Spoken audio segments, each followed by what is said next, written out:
మంచి అలవాట్లకు మించిన ధనం లేదు. మంచిని మించిన గుణం లేదు. మాట వెండి, మౌనం బంగారం. కొన్ని యుద్ధాలకు సమాధానం మౌనం. మౌనానికి కొన్ని యుద్ధాలను ఆపే శక్తి ఉంటుంది. నోరు మంచిదైతే ఊరు మంచిదవుతుంది. Welcome back. నాకంటే పెద్దవారందరికీ నమస్తే, నాకంటే చిన్నవారందరికీ హాయ్. వాటర్ని వేస్ట్ చేయకండి. వాటర్ వాడిన వెంటనే ట్యాప్స్ ఆఫ్ చేయండి. అలాగే కరెంట్ కూడా. అవసరానికి మించిన కరెంట్ వాడకండి.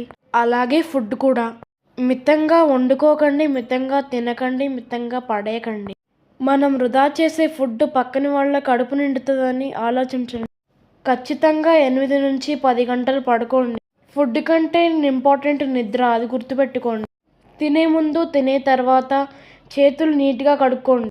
ఓపికన్నంత వరకు మన పనులు మనమే చేసుకుందాం, తప్పేమీ లేదు. అవసరమైతే మన ఇంట్లో వాళ్ళకు కూడా మనం హెల్ప్ చేద్దాం. మన ఇంట్లో మనం పనులు చేసుకుంటే తప్పేమీ లేదు. పేదవాళ్ళను చూసి హేళన చేయొద్దు. అలా పుట్టడం వాళ్ళ పాపమేమీ కాదు. డబ్బు ఎవరి చేతిలోనూ నిలవదు. నిన్న వాళ్ళ దగ్గర ఉంటే ఈరోజు నా దగ్గర ఉంటుంది, రేపు నీ దగ్గరికి వస్తుంది. ఓపికన్నంత వరకు కష్టపడి పని చేయి. కొందరు వాళ్ళని చిన్న మాటనే తట్టుకోలేరు, కానీ వాళ్ళే మనల్ని తిరిగి అంటే మనం పడాలి. వాళ్ళకొక న్యాయం, మనకొక న్యాయమా?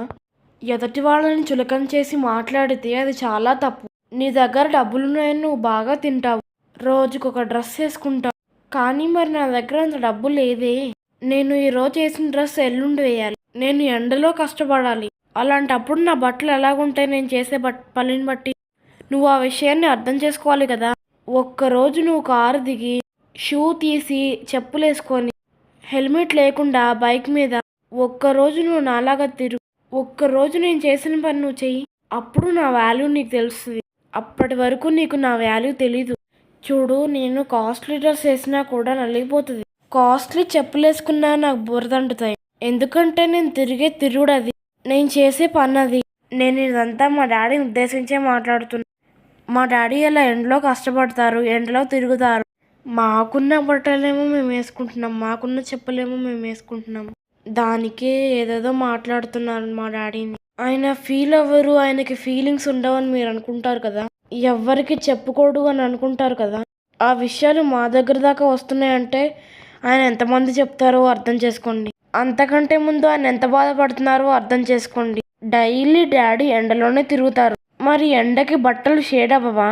ఒక్కరోజు ఒక షర్ట్ని మార్నింగ్ 4 hours ఎండలో వేయండి, షేడ్ అవుతుందా లేదా చూడండి. అలాగే మళ్ళీ అదే షర్ట్ని ఇంకొక రోజు ఎండలో వేయండి, ఖచ్చితంగా షేడ్ అయిపోతుంది షర్ట్. ఇంకా కొత్త బట్టలు ఐరన్ బట్టలు అంటారు.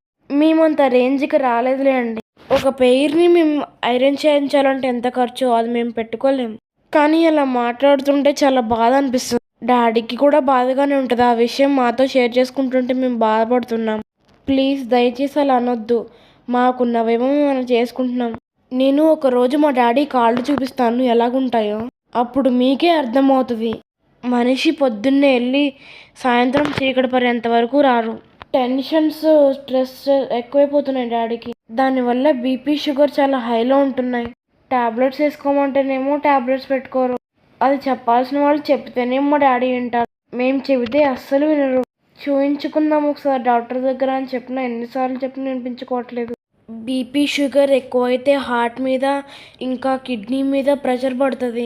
ఇంత చిన్న విషయం డాడీ అర్థం చేసుకోవట్లేదు.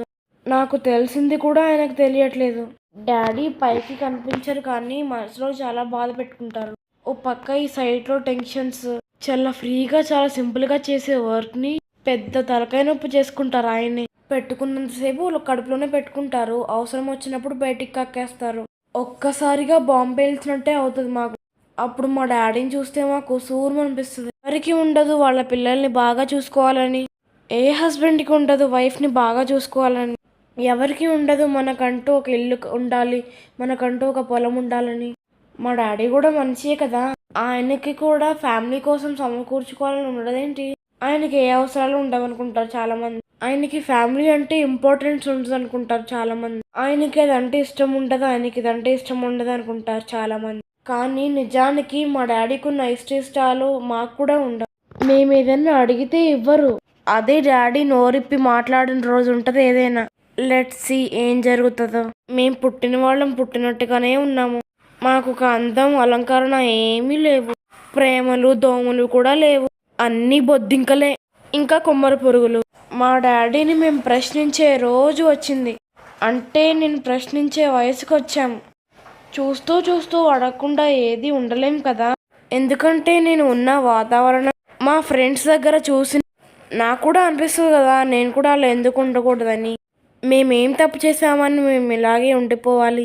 నిజంగా చెప్పాలంటే ఒక్కొక్కసారి విరక్తి పుట్టేస్తుంది. బాబా గారి మీదే భారం వేసాము. లెట్స్ సీ ఏం జరుగుతుందో ఏమో. Bye bye.